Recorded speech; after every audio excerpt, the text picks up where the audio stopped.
ఈరోజు వీడియోలో నేను మీకు Fraunhofer diffraction at single slit గురించి ఎక్స్ప్లెయిన్ చేయబోతున్నా.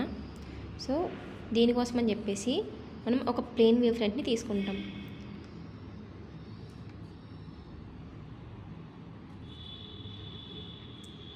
ఇది వచ్చేసి plane wave front.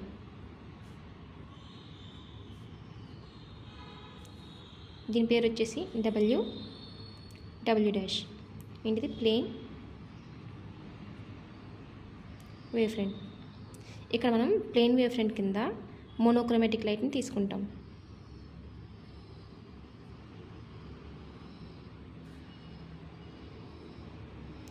Monochromatic light అంటే ఏంటి? సింగిల్ వేవ్ లెంత్ కలిగిన లైట్. సో ఈ లైటర్స్ వచ్చేసి మనం ఇక్కడ ఏం తీసుకున్నామన్నాం? సింగిల్ స్లిట్ తీసుకుందామన్నాం. సో ఇది వచ్చేసి సింగిల్ స్లిట్. దీని పేరు వచ్చేసి ఏబి అనుకుందాం. దీని విడ్త్ వచ్చేసి స్మాల్ ఈ. సో ఓకే, ఇక్కడ ఒక కాన్వెక్స్ లెన్స్ని అరేంజ్ చేద్దాం. అండ్ ఇక్కడ స్క్రీన్, ఇది వచ్చేసి స్క్రీన్. ఇప్పుడు ఇక్కడ సింగిల్ స్లిట్ అనుకుందాం కదా, ఇది నార్మల్గా n పార్ట్స్కి డివైడ్ చేసుకుందాం అనుకుందాం. దీని గురించి తర్వాత ఎక్స్ప్లెయిన్ చేసుకుందాం. ఇప్పుడు ఈ ప్లేన్ వేవ్ ఫ్రంట్ ఉంది కదా, ఈ ప్లేన్ వేవ్ ఫ్రంట్ ఎప్పుడైతే ఈ స్లిట్ మీద ఇన్సిడెంట్ అయ్యిందో మనకి ఏమవుతుంది? ఈ డైరెక్షన్లో కాన్వెక్స్ లెన్స్ మీద పడి దీని హెల్ప్తో ఇమేజ్ అనేది స్క్రీన్ మీద ఫామ్ చేస్తుంది. దానికన్నా ముందు ఇది సోర్స్ అనుకుందాం. ఇది సోర్స్ అయితే లైటర్స్ అనేవి ఇలా ఆల్ డైరెక్షన్స్లో వెళ్తున్నాయి.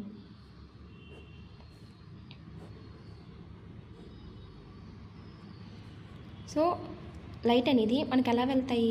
వేవ్ ఫ్రంట్స్ కింద వెళ్తాయి. సో ఇలా వేవ్లెట్స్ అనేవి ఫామ్ చేస్తూ వేవ్ ఫ్రంట్ అనేది అవుతుంది.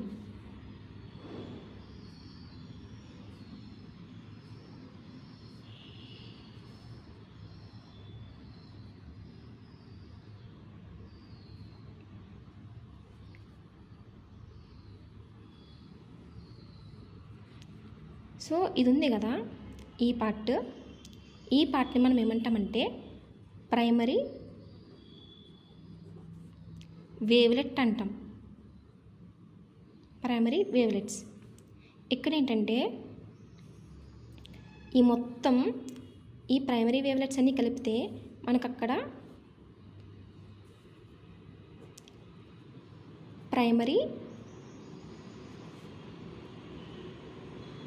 వేవ్ ఫ్రంట్ అనేది ఫామ్ అవుతుంది. సో ఈ సింగిల్ది వచ్చేసి సింగిల్ ఉన్నాయి కదా, ఈ సింగిల్ వాటిని మనం ప్రైమరీ వేవ్లెట్స్ అంటాం. ఈ మొత్తం అంతా కలిపితే దాన్ని ప్రైమరీ వేవ్ ఫ్రంట్ అంటాం. అలానే ఇటు సైడ్ ఉంది కదా, ఈ పాయింట్కి ఇటు సైడ్ వీటిని సెకండరీ వేవ్లెట్స్ అంటాం.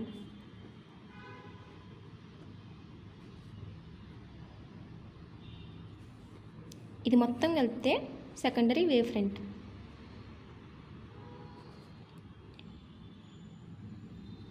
ఇది వచ్చేసి ఏంటిది? మనకి ప్రైమరీ సోర్సు. ఈ ప్రైమరీ సోర్సు మనకి ఏం ఫామ్ చేస్తుంది? ప్రైమరీ వేవ్లెట్స్ని అండ్ సెకండరీ వేవ్లెట్స్ని ఫామ్ చేస్తుంది. సో ఇక్కడ ఈ సెకండరీ వేవ్లెట్స్ ఉన్నాయి కదా, ఈ పాయింట్ దగ్గర నుంచి మళ్ళీ అదొక సెకండరీ సోర్స్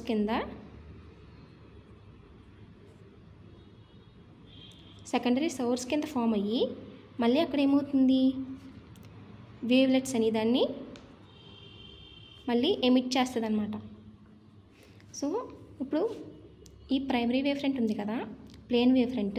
ఈ ప్లేన్ వేవ్ ఫ్రంట్ అనేది లైటర్స్ అనేది స్లిట్ మీదకి ఎప్పుడైతే ఇన్సిడెంట్ అవుతుందో మనకి ఇక్కడ నుంచి సెకండరీ వేవ్స్ అనేవి ఫామ్ అవుతాయి. సో ఈ సెకండరీ వేవ్స్ అనేవి ఫస్ట్ ఈ డైరెక్షన్లో వెళ్ళి అనుకుందాం. ఈ మిడ్ పాయింట్ వచ్చేసి O అండ్ ఇది P0. సో లైటర్స్ అనేవి OP0 డైరెక్షన్లో వెళ్ళి అనుకుందాం. వెళ్తే ఎలా వెళ్తాయి? సో ఇలా వెళ్ళి ఎక్కడ ఇన్సిడెంట్ అవుతాయి? P0 దగ్గర. సో P0 దగ్గర ఇలా ఇన్సిడెంట్ అవుతుందన్నమాట. ఇక్కడ ఇమేజ్ ఫామ్ చేస్తుంది. ఈ ఇమేజ్ అనేది ఎలా ఉంటుందంట? బ్రైట్ ఇమేజ్ ఫామ్ చేస్తుందంట.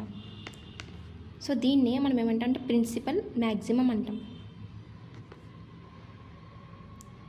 ఇక్కడ ఏం ఫామ్ చేస్తుంది, బ్రైట్ ఇమేజ్ అనేది ఫామ్ చేస్తుంది ఎప్పుడు ఓపీ నాట్ డైరెక్షన్లో వెళ్ళినప్పుడు.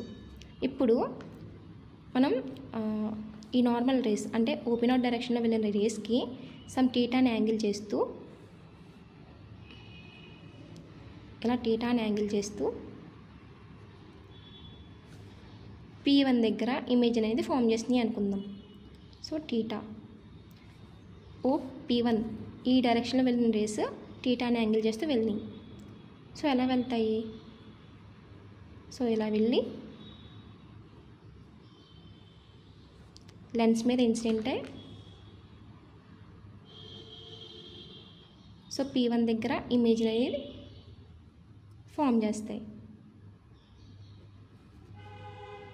ఇక్కడ టీటా. సో ఇక్కడ P1 దగ్గర మనకి dark or bright image form అవ్వాలి. ఇది దేని మీద బేస్ అయి ఉంటుందంటే పాత్ డిఫరెన్స్ మీద బేస్ అయి ఉంటుంది. ఇక్కడ నేమ్స్ ఇచ్చుకుందాం, ఇది P అని ఇచ్చుకుందాము, ఇక్కడేమో Q అండ్ ఇది వచ్చేసి R అని ఇచ్చుకుందాము. సో P1 ఉంది కదా, P1 ఈ లైట్ రేస్ కన్నా P1 ఉంది కదా, ఈ లైట్ రేస్ అనేది కొంచెం ఎక్కువ డిస్టెన్స్ ట్రావెల్ చేసింది. డయాగ్రామ్లో చూసుకున్నట్టయితే చూడండి, ఈ రేస్ కొంచెం తక్కువ డిస్టెన్స్ ట్రావెల్ చేసింది, P1 అనేది కొంచెం ఎక్కువ డిస్టెన్స్ ట్రావెల్ చేసింది. దేంతో కంపేర్ చేస్తే P1తో కంపేర్ చేస్తే, అంటే ఈ రెండాటికి సమ్ పాత్ డిఫరెన్స్ అనేది ఉంటుంది కదా, ఆ పాత్ డిఫరెన్స్ మీద బేస్ అయ్యి ఇక్కడ ఫామ్ అయిన ఇమేజ్ బ్రైటా డార్కా అనేది మనకి వస్తుందన్నమాట. సో మనకి పాత్ డిఫరెన్స్ అంటే ఏమవుతుంది, సో A నుంచి BRకి ఒక నార్మల్ అనేదాన్ని గీసుకుందాం. సో ఇది వచ్చేసి నార్మల్ కాబట్టి ఇది 90 degrees. ఇక్కడ టీటా యాంగిల్ ఉంది కాబట్టి ఇది టీటా. సో ఓకే, మనకు పాత్ డిఫరెన్స్ ఏమవుతుంది అప్పుడు, ఇక్కడ నుంచి ఇక్కడ ఉన్న డిస్టెన్స్ నేమ్ పెట్టుకుందాం BC. సో BC అనేది మనకి అక్కడ పాత్ డిఫరెన్స్ అవుతుంది. So BC is equal to path difference. So okay, ఇప్పుడు మనకి ఇక్కడ ఒక రైట్ యాంగిల్ ట్రయాంగిల్ కనిపిస్తుంది, ఏంటిది ABC. So from triangle ABC sine theta ఏం తెలుసు మనకి, sine theta is equal to opposite by hypotenuse. So triangle ABC మనకి హైపోటెన్యూస్ ఏమవుతుంది, AB అవుతుంది, ఆపోజిట్ వచ్చేసి BC అవుతుంది. So BC by AB, BC by AB. అప్పుడు నాకు BC is equal to AB sine theta. So ఇక్కడ AB అంటే మనం ఏమనుకున్నాం, AB అంటే E. So BC is equal to E sine theta. ఇది వచ్చేసి ఏంటిది, పాత్ డిఫరెన్స్. మనకి ఫేజ్ డిఫరెన్స్ ఫార్ములా తెలుసు కదా, phase difference is equal to 2π/λ into path difference అని చెప్పి. So phase difference is equal to 2π/λ into path difference ఎంత BC కదా, సో ఈ సైన్ టీటా. ఇప్పుడు మనం ఇందాక అనుకున్నాం స్లిట్ అనేది సింగిల్ స్లిట్టే తీసుకుంటాం, ఆ తర్వాత మనం దీన్ని ఏం చేస్తామంటే ఈ విడ్త్ ఉంది కదా, ఈ విడ్త్ని n ఈక్వల్ పార్ట్స్ కింద డివైడ్ చేసుకుందాం అనుకుందాం. So slit width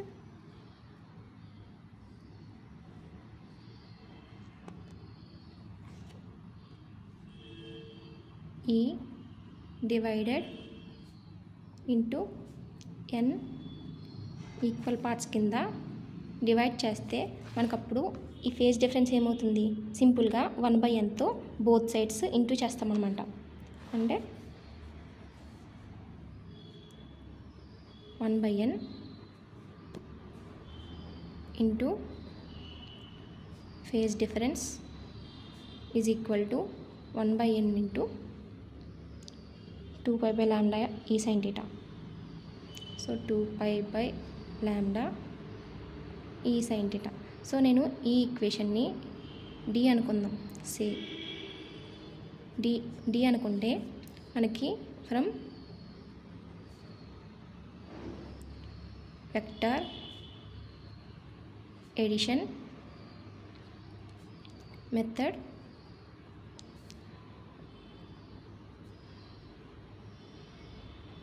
resultant amplitude R is equal to a sin nd by 2 by sin d by 2. So ఇక్కడ R is equal to a sin n by 2, d అంటే ఏమనుకున్నాము 2π by lambda, 2π by lambda e sin theta by n కదా. సో 2π e sin theta by n lambda by sin d by 2. So 1 by 2, d అంటే ఎంత 2π e sin theta by n lambda. So ఇక్కడ ఏమవుతుంది n cancel, 2 cancel, ఇక్కడ 2 cancel అవుతుంది. So that is equal to a sin pi e sin theta by lambda by sin pi e sin theta by n lambda అవుతుంది. ఇప్పుడు let pi e sin theta by lambda is equal to alpha అనుకుందాం. So ఇక్కడ pi e sin theta by lambda అని alpha అనుకుందాం. So alpha అనుకుంటే అప్పుడు r is equal to ఏమవుతుంది a sin alpha by sin alpha by n. So ఇక్కడ alpha by n ఉంది కదా, ఆల్ఫా బై n అనేది very small value. So alpha by n అనేది స్మాల్ అయితే సైన్ ఆల్ఫా బై ఎన్ని అప్రాక్సిమేట్గా ఏమని రాసుకోవచ్చు ఆల్ఫా బై n అని రాసుకోవచ్చు. సో సైన్ ఆల్ఫా బై ఎన్ని ఆల్ఫా బై n అని రాసుకుంటే R is equal to A sine alpha by n. So R is equal to ఇది పైకి వెళ్తే ఏమవుతుంది NA sine alpha by alpha. Let NA is equal to capital A అనుకుందాం. So R is equal to A sine alpha by alpha. ఇది వచ్చేసి ఏంటి resultant amplitude.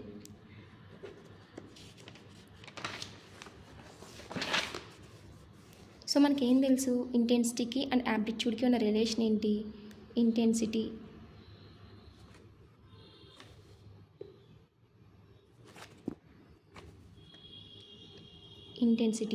I is equal to amplitude square కదా. ఇక్కడ యాంప్లిట్యూడ్ అంటే ఏంటి resultant amplitude. So capital R square. So R is equal to ఎంత A sine alpha by alpha. So that is equal to A square sine alpha by alpha whole square. ఇది వచ్చేసి intensity అనమాట. So ఇప్పుడు మనం ఇంటెన్సిటీకి equation వచ్చింది కదా, principal maximum ఏమనుకున్నాం ఇక్కడ ప్రిన్సిపల్ మ్యాక్సిమం P0 అనేది మిడిల్లో మనకి ప్రిన్సిపల్ మ్యాక్సిమం అనేది ఫామ్ అవుతుంది అనుకున్నాం. సో ప్రిన్సిపల్ మ్యాక్సిమంకి కండిషన్ కావాలి మనకి. So condition for principal maximum.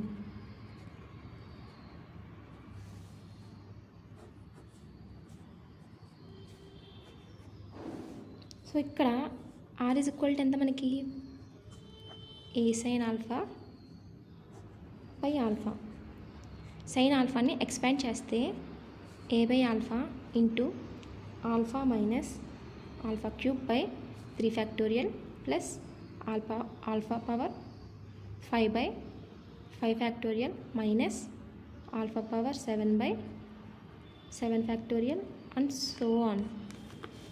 So ఆల్ఫాతో ఇంటూ చేస్తే ఏమవుతుంది A into alpha by alpha కదా. సో 1 మైనస్ ఆల్ఫా స్క్వేర్ వాడు క్యాన్సిల్ అవుతుంది by 3 factorial plus alpha power 4 by 5 factorial minus alpha power 6 by 7 factorial and so on. So మనకి ఏమవ్వాలి, are అనేది maximum అవ్వాలి. అంటే మనకి అక్కడ ప్రిన్సిపల్ మ్యాక్సిమం కదా. సో ఆర్ ఎప్పుడు మ్యాక్సిమం అవుతుంది, ఆల్ఫా అనేది ఎప్పుడైతే 0 అవుతుందో అప్పుడు మనకి మ్యాక్సిమం అవుతుంది. అంటే మనకు తెలుసు కదా, limit alpha tends to 0 sine alpha by alpha is equal to ఏమవుతుంది, 1 అవుతుంది. ఎప్పుడు ఆల్ఫా అనేది 0 అయినప్పుడు మనకి అక్కడ 1 వస్తుంది, ఈ వాల్యూ 1 అవుతుంది. సో ఆల్ఫా అంటే మనకి ఏం తెలుసు, alpha is equal to pi sine theta by lambda. So alpha is equal to 0 అయిందంటే ఆల్ఫా ఎంత, pi sine theta by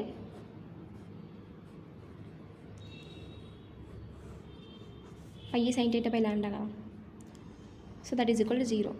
so అప్పుడు నాకు సైన్ థీటా ఏమవుతుంది, ఇది ఇక్కడికి వెళ్ళిపోతే పై బై ల్యాండా ఇటువైపు వెళ్ళిపోతే ఏమవుతుంది, 0 అయిపోతుంది. So that is equal to sine theta is equal to 0. Sine theta is equal to 0. So sine 0 0, అప్పుడు థీటా ఈజ్ ఈక్వల్ టు ఏమవుతుంది, 0 డిగ్రీస్. సో మనకి థీటా అనేది ఎప్పుడైతే 0 అవుతుందో అప్పుడు మనకి ప్రిన్సిపల్ మ్యాక్సిమం అనేది వస్తుంది. సో ఇక్కడ sine alpha by alpha value 1 అవుతుంది. ఈ వాల్యూ 1 అయితే మనకి అక్కడ R is equal to A అవుతుంది. అప్పుడు ఇంటెన్సిటీ ఈజ్ ఈక్వల్ టు మనకి ఏం తెలుసు, I is equal to amplitude square కదా. సో ఆర్ అంటే ఏ స్క్వేర్. సో ఇది వచ్చేసి ప్రిన్సిపల్ మ్యాక్సిమంకి కండిషన్. ఇప్పుడు మనం మినిమం ఇంటెన్సిటీ కండిషన్స్ చూసుకుందాం. అంటే డార్క్ ఇమేజ్ అనేది ఏ కండిషన్లో ఫామ్ అవుతుందో చూసుకుందాం. ఇది minimum intensity positions. Minimum intensity మనకి ఎప్పుడవుతుంది, సైన్ ఆల్ఫా అనేది 0 అయినప్పుడు. అంటే మనకి సైన్ ఆల్ఫా అనేది ఎప్పుడు 0 అవుతుంది, అంతే కదా. మినిమం ఇంటెన్సిటీ అనేది ఎప్పుడు 0 అవుతుంది, సైన్ ఆల్ఫా అనేది 0 అయిపోయినప్పుడు మనకు అక్కడ ఆర్ అనేది తగ్గిపోతుంది కదా, 0 అయిపోతుంది కదా, మనకు అక్కడ డార్క్ ఇమేజ్ ఫామ్ అవుతుంది. So sine alpha is equal to 0. Alpha అనేది ఎప్పుడు 0 అవుతుంది, పై వాల్యూస్ అంటే pi plus or minus pi plus or minus 2 pi plus or minus 3 pi. అంటే దీన్నే మనం ఏమైనా రాసుకోవచ్చు, and so on plus or minus M pi కింద రాసుకోవచ్చు. So alpha is equal to plus or minus M pi. ఇక్కడ M అంటే 1 2 3 and so on అనమాట. సో పై వాల్యూస్లో మనకు అక్కడ ఆల్ఫా సైన్ ఆల్ఫా అనేది 0 అయిపోతుంది. మనకు అక్కడ మినిమం ఇంటెన్సిటీ పొజిషన్స్ అనేవి ఈ కండిషన్స్లో మనకు మినిమం ఇంటెన్సిటీ అనేది వస్తుంది. మనకు ఆల్ఫా అంటే ఏం తెలుసు, పై సైన్ థీటా బై ల్యాండా అని తెలుసు. So pi sine theta by lambda is equal to plus or minus M pi కదా. సో ఇక్కడ pi cancel, that is equal to ఈ sine theta is equal to plus or minus m lambda. So ఇది వచ్చేసి minimum intensity యొక్క condition. So ఇక్కడ ఇంటెన్సిటీకి and ఆల్ఫాకి graph గీసుకున్నట్టయితే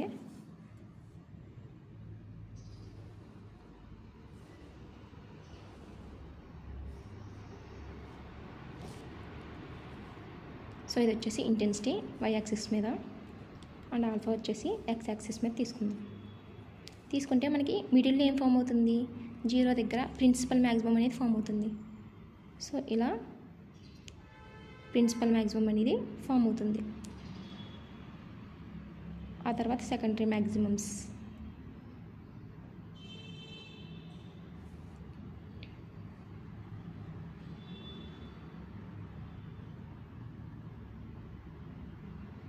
మనకి మినిమం ఇంటెన్సిటీ కండిషన్స్ ఎప్పుడు వస్తున్నాయి అనుకున్నాం, plus or minus 5 plus or minus 2 pi plus or minus 3 pi కదా. సో 5 2 పై 3 పై, ఇక్కడ minus pi minus 2 pi minus 3 pi. So గ్రాఫ్లో అబ్జర్వ్ చేసినట్టయితే ఈ పొజిషన్స్లో అంటే పై 2 పై 3 పై ఈ పొజిషన్స్లో మనకి ఇంటెన్సిటీ ఏమైంది, 0 అయిపోయింది. అంటే అక్కడ మనకి డార్క్ ఇమేజ్ అనేది ఫామ్ అవుతుందన్నమాట. ఇక్కడ ఇది వచ్చేసి ఏమనుకున్నాం, ప్రిన్సిపల్ మ్యాక్సిమం. ఇది సెకండరీ మ్యాక్సిమమ్స్. ఈ సెకండరీ మ్యాక్సిమమ్నే మనం సబ్సిడరీ మ్యాక్సిమమ్స్ అని కూడా అంటామన్నమాట. సో ఇప్పుడు మనకి ప్రిన్సిపల్ మ్యాక్సిమంకి కండిషన్ వచ్చింది, మినిమం ఇంటెన్సిటీ పొజిషన్స్ కూడా కండిషన్ వచ్చింది. ఇంకా మనకు దేనికి కావాలి?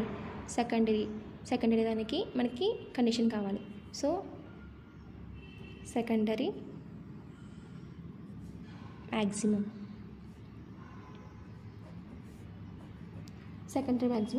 కండిషన్స్ మనకి ఏం తెలుసు? Intensity is equal to amplitude square కదా.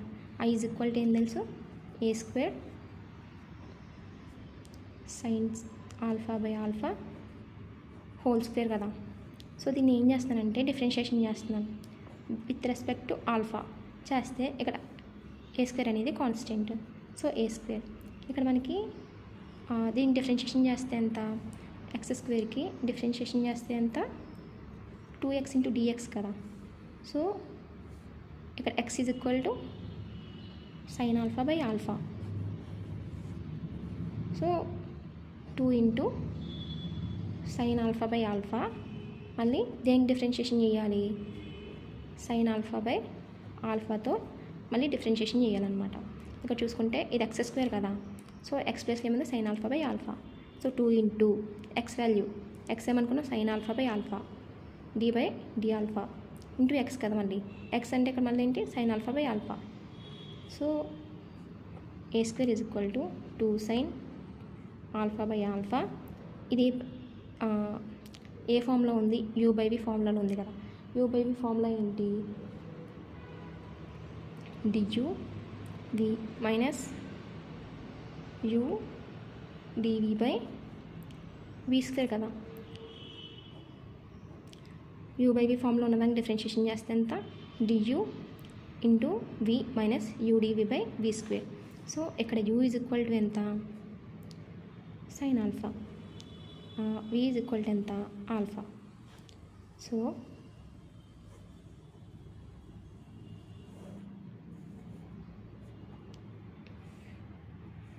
ఇక్కడ రాస్తున్నాను చూడండి. A square 2 sine alpha by alpha. First మనం ఏం చేయాలి? యూకి డిఫరెన్షియేషన్ చేయాలి. యూ ఎంత? Sine alpha. సైన్ ఆల్ఫాకి ఏమవుతుంది?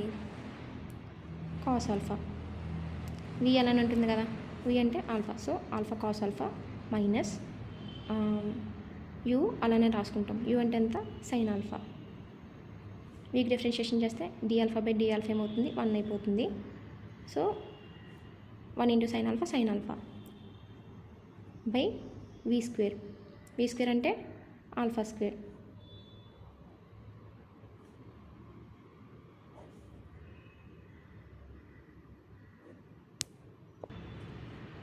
సో ఇక్కడ sine alpha by alpha value 0 అవ్వదు మనకి. ఆల్ఫా వాల్యూ కూడా 0 అవ్వదు మనకు. అప్పుడు ఏం 0 అవ్వాలి? Alpha cos alpha minus sine alpha అనేది 0 అవ్వాలి. So alpha cos alpha minus sine alpha is equal to 0. So alpha cos alpha is equal to sine alpha. So దీన్ని ఇట్లోకి పంపిస్తే sine alpha by cos alpha is equal to tan alpha.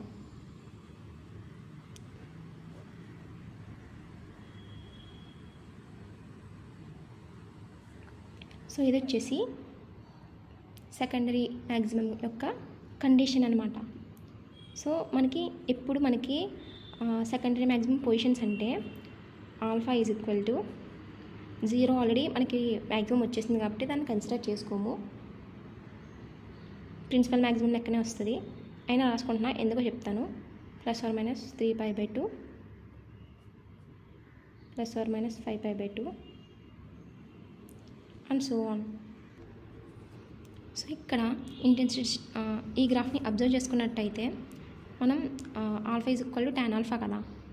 So మనం ఇక్కడేమో X axis మీద alpha వాల్యూస్ని తీసుకుంటాం అనమాట. Alpha values అంటే ఏంటి? 0, π/2, 3π/2, 5π/2 అండ్ సో ఆన్. ఇక్కడ y is equal to tan alpha అనేది ఈ కర్వ్స్ అనమాట. ఈ కర్వ్స్ దగ్గర y is equal tan alpha and y is equal to alpha అనేది ఈ లైన్ ఉంది కదా, ఈ లైన్. సో ఈ లైన్ అనేది ఈ కర్వ్స్ దగ్గర ఎక్కడ టచ్ అవుతుందో అక్కడ మనకి సెకండరీ మ్యాక్సిమం పాయింట్స్ అనేవి వస్తాయి. సో ఎక్కడ టచ్ అయింది, 0 దగ్గర టచ్ అయింది. అండ్ ఇంకా π/2 దగ్గర టచ్ అవ్వలేదు. సో మనం అది రాసుకోము. ఇంకెక్కడ టచ్ అయింది, 3π/2 అండ్ 5π/2 దగ్గర మనకి టచ్ అయింది. So alpha is equal to 0 అనేది మనకి ఎలాగో ప్రిన్సిపల్ మ్యాక్సిమం అని అర్థమైపోయింది. +/-3π/2 +/-5π/2 అండ్ సో ఆన్ అనమాట. మనకి ఇక్కడ సెకండరీ మ్యాక్సిమం ఇంటెన్సిటీ పాయింట్స్ అనేవి వస్తాయి. ఎలా వస్తాయి అంటే మనకి primary and dark bright images అనేవి ప్రిన్సిపల్ మ్యాక్సిమంకి అటు సైడ్ ఇటు సైడ్ ఇలా వస్తాయి అన్నమాట.